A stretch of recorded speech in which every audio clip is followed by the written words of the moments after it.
Hello everyone, welcome back to the channel. Hopefully you are doing well and you are ready to attack coming out of the international break with your fantasy FPL teams. If you like this type of content, make sure you like, comment and subscribe.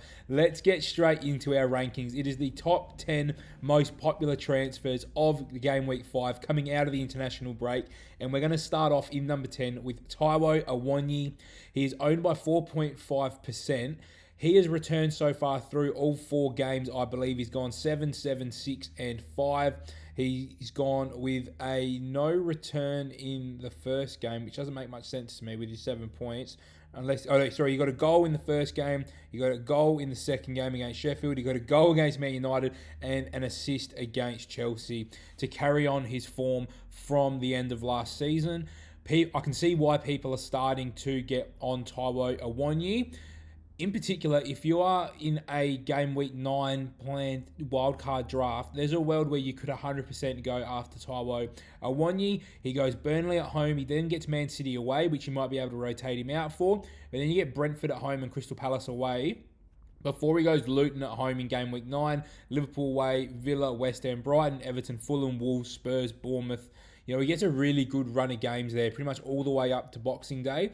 I can see Taiwo Awoniyi being an opportunity for you guys if you're trying to get off of a Ollie Watkins or if you're trying to get off of a Nicholas Jackson for whatever reason. A downgrade option of Awoniyi there at 6.6 million could be a really good option. And I'm going to put him in as a B, because if you're looking short term, he's a solid option. But if you're looking even longer past game week 9, he could be a really good differential player for you in your team. So that's Taiwo Awoniyi in as a B. Brian Mbeumo, I think if you don't have Mbeumo by now, you just need to get him. He's up at 26.9% owned. He's going in at an A for me. Although this game week, he has Newcastle away. I wouldn't be wanting to buy him for that. But then you get Everton at home, Forest away, Man United away, which the thing with Brentford is in the big games, he typically goes and plays up front.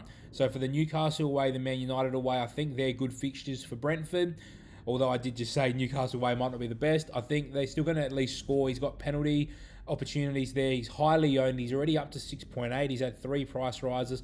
The fixtures are relatively good enough long term as well. And I think Brian Mbeumo is someone that if you don't have in your team, you just got to bite the bullet now and get him in to cover the ownership. So coming in at number 8 is someone who's a little bit more controversial, a bit less nailed on in their position. We're going to go with Darwin Núñez. So with Darwin, we know his best is very, very good. He's currently owned by 10%. He's been on the rise a little bit. He's at 7.4 because he had a couple price falls before the Newcastle game because he hadn't started the previous 2. He comes on, gets the 2 goals. He comes on and gets the 2. He starts against Aston Villa and gets the 2 assists. Another day, he scores a couple goals there with the few assists as well. It has a monster return.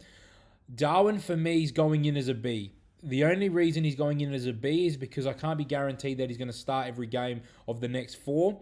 Liverpool's run all the way up to game week 12 is absolutely fantastic. If I knew that Darwin Núñez was going to start every single one of these games, he goes up to S tier for me. He goes Wolves away, West Ham home, Spurs away, Brighton away, Everton home, Forest home, Luton away, Brentford home, all the way from 5 to 12, which is a fantastic run of games for Liverpool. If you are prepared to take the risk that he might not start some of those games, but he might return massively in some of the other ones, then he is a major, major play. So he's going in as a B for me because I just can't be guaranteed of the minutes. If he gets the lion's share of those minutes up front, he's easily an A. And if he gets all those minutes, he's definitely an S tier option over the next 5 to 7 game weeks. Next in number 7, we go Matty Cash. I've spoken about Cash already through the international break, how he's someone that I'm trying to just look at the moment. The reason is, if Villa have all their players fit and available, Matty Cash is a must-buy because their run all the way up to game week 14 is fantastic. They go Palace, Chelsea, Brighton, Wolves, West Ham, Luton, Forest, Fulham. He has been very, very involved moving forward in this sort of 4-4-2 shape that becomes a 3 at the back. He even started on the right wing against Liverpool, which was massive because as a defender, he's going to get the clean sheets. He's going to get opportunities for assists. What that was dependent on, though, was Endry Konsa being at right back. So what happened was Diego Carlos gets injured. Konsa moves to centre back. Then Cash comes back to right back, and then they brought Leon Bailey on the wing. So I would be looking at news about Diego Carlos. We know Mings is out long term. If Carlos is going to play this week, then Matty Cash could be a really good buy.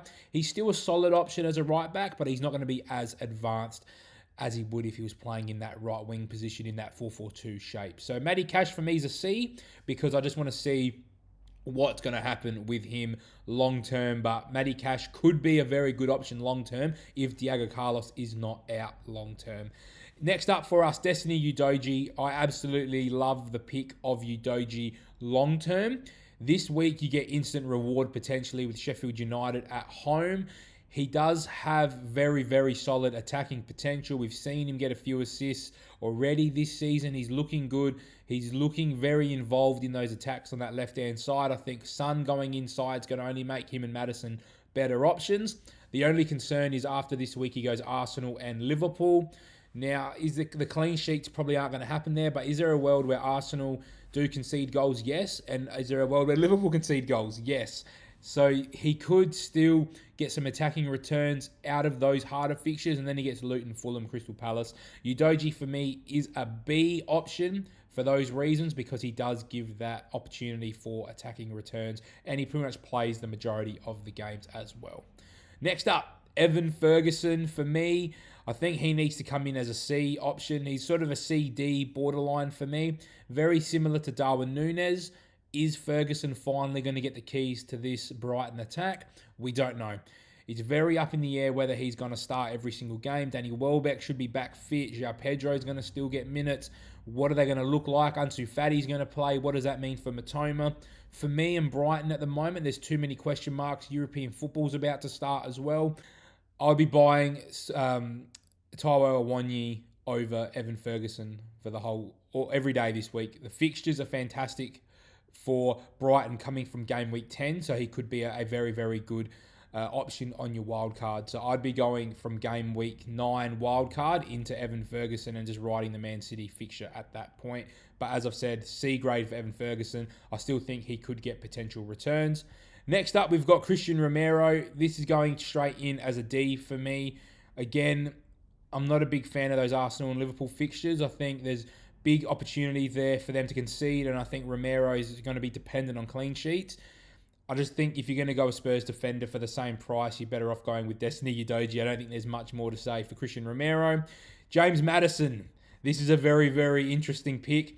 For me, it depends on what your plans are long term. If you're going to wild card in game week 9, might not be the best option.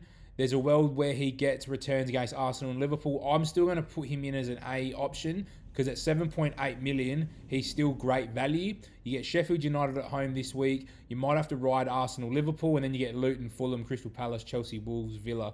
Very, very good fixtures. Very, very involved. I think Maddison still is an A, although I don't like the next 2 fixtures after this weekend. Second to last, our second most transferred in player, Julian Alvarez. Now, this is a very, very interesting one for those forward options. He's at 6.7 million.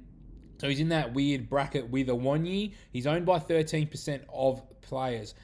Same thing, minutes risk, complete minutes risk here. If I knew he was going to play every game from now to game week 9, he'd be an A option for me. He's dropping into that number 10-ish sort of role, second striker off of Haaland, and you can really maximise those Man City returns. I expect them to win the majority of their games. They go West Ham away, Forest at home, Wolves away, Arsenal away, Brighton at home to start the wild card if you're going to wild card in 9. He's a fantastic player. We know he's got very, very good ability. He's a fantastic player. For me, he's going to be a B grade here because I don't know what's going on with him long term. But if you want to take a punt on a striker, I think between him and Awoniyi are both fantastic options to go after. And the most transferred in player this game week so far has been Son. Very, very capable attacker. We saw him get that huge haul against Burnley. The question mark on Son is if he's going to stay down the middle. I think it's time for him to start playing down the middle anyway. He's not been involved particularly off the wing through the first 3 games. Then he goes and explodes against Burnley, albeit. For me, Son is going to be coming in as an A grade. I think as a striker, you can start him in every single game. We've spoken about the fixtures with Udogie, with Romero, with Maddison, and with Son. So what that's showing you is people are targeting Spurs. I would be targeting him too, especially if you're a Marcus Rashford owner potentially, or you need to find some funds, or you've got some funds in the bank and you can upgrade some people up to Son, or you've got a Sterling that you want to move up. 100% would be going after Son Heung-min. And look, I think through the middle he's going to be a very different asset than what we've seen with him on the wing. So that is the top 10 rated. Let me know what you think of my rankings. Are you bringing in any of these guys? If you are, let me know your transfer thoughts in the comments, and I'll see you for my game week preview later in the week.